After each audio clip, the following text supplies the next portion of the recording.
Olá, amigos do canal. Esse é o quarto vídeo do estudo que nós estamos fazendo sobre os comentários do Atma Bodha.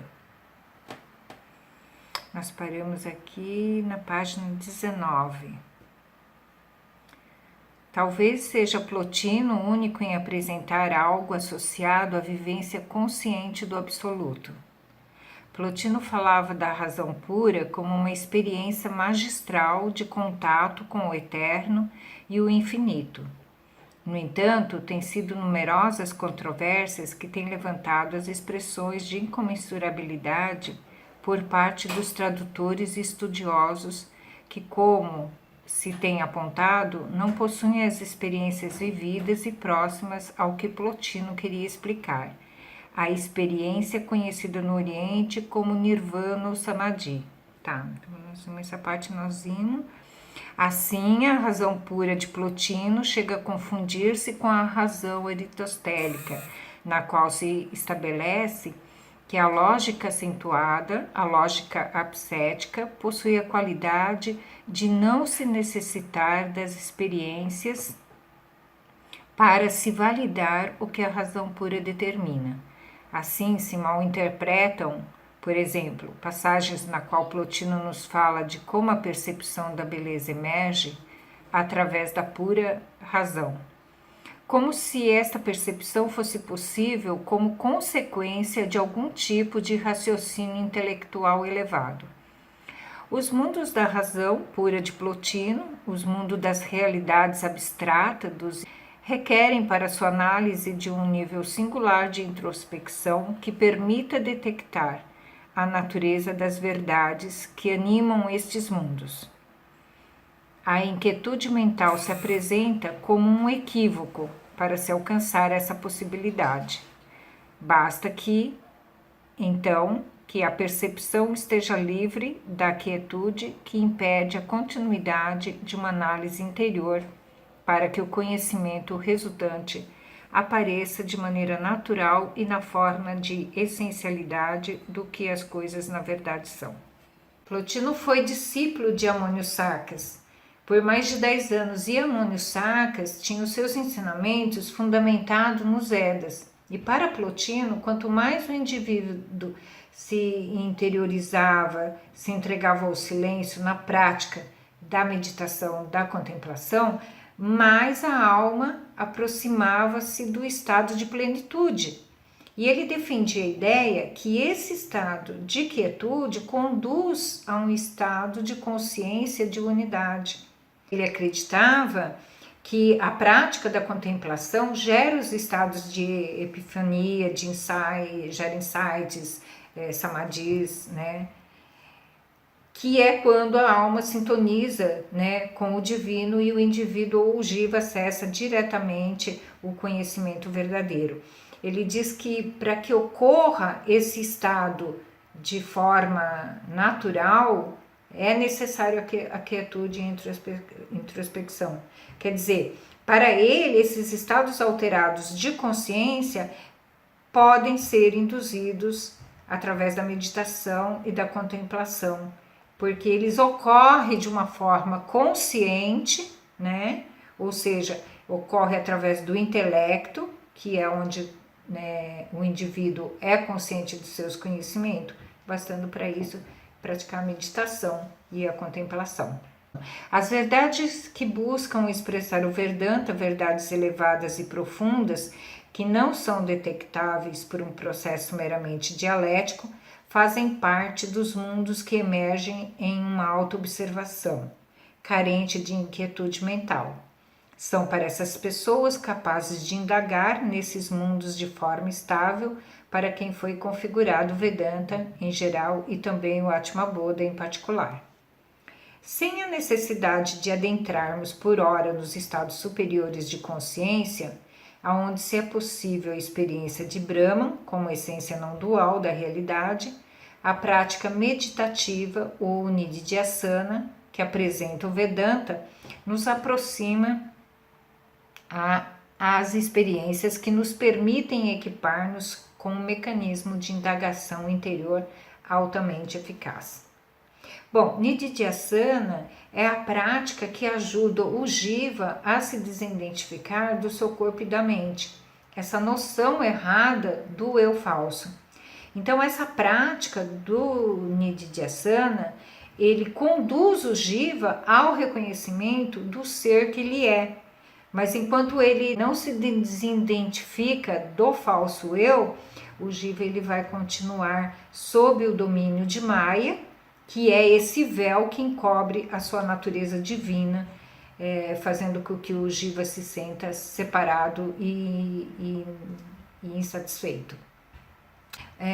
Uma prática que ajuda o Jiva a se desidentificar do corpo e da mente é procurar manter a atenção nesse eu interno, que tem a consciência com a natureza, contemplando que nós não somos o corpo físico, que não somos o corpo sutil, né, que é composto pelo intelecto, o ego e a mente, e que não somos também as experiências que nos acontecem. Ter essa percepção profunda de que somos o que está em tudo, testemunhando a existência. O ser ele é não dual.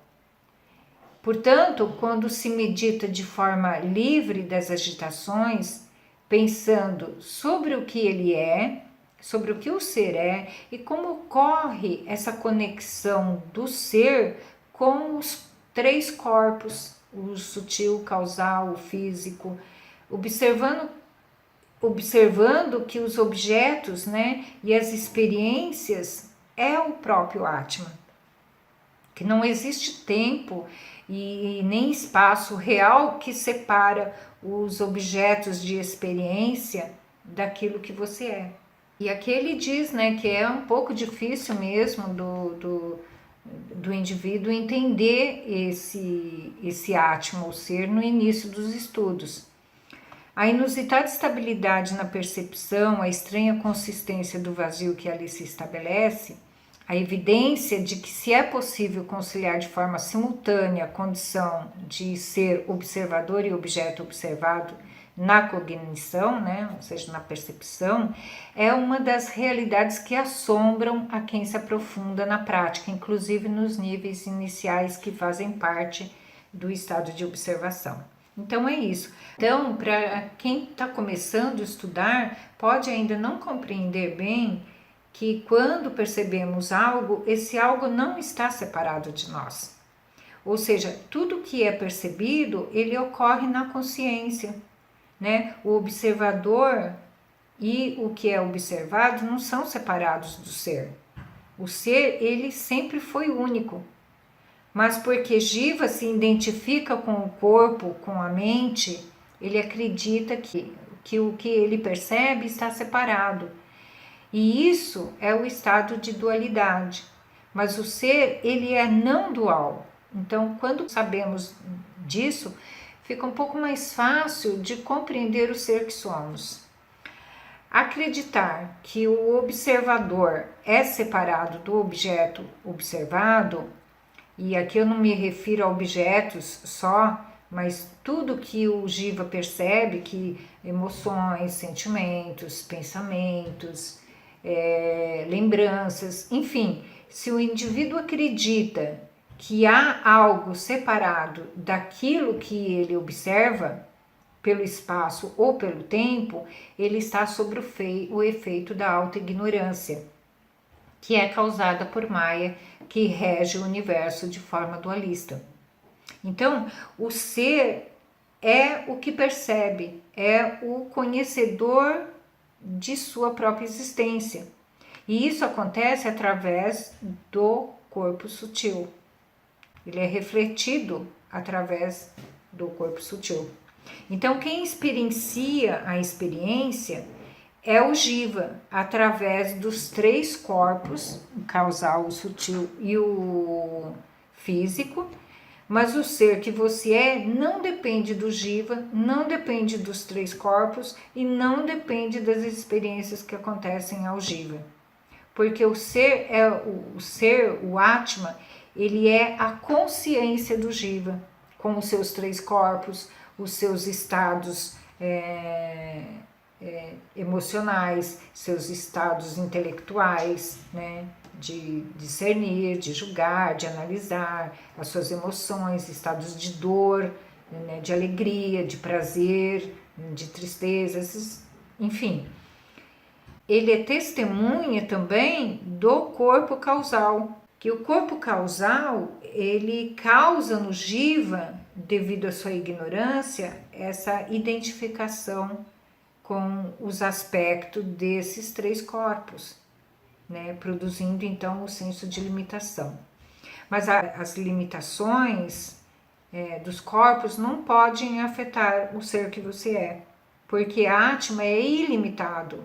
Ele é ilimitado porque ele permeia tudo que aparece como existência, mas porque o Jiva é movido pela sua ignorância quanto a Maya e a sua natureza primordial, ele se identifica com os vários aspectos dos três corpos, e essa identificação distorcida faz com que ele projete de forma aparente, criando um mundo pessoal através dos seus pensamentos e ficando sob o domínio de Maya.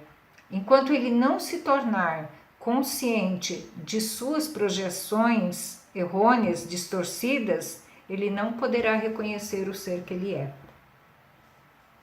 Então, por hoje a gente fica por aqui e vamos refletir sobre esse estudo para compreender melhor.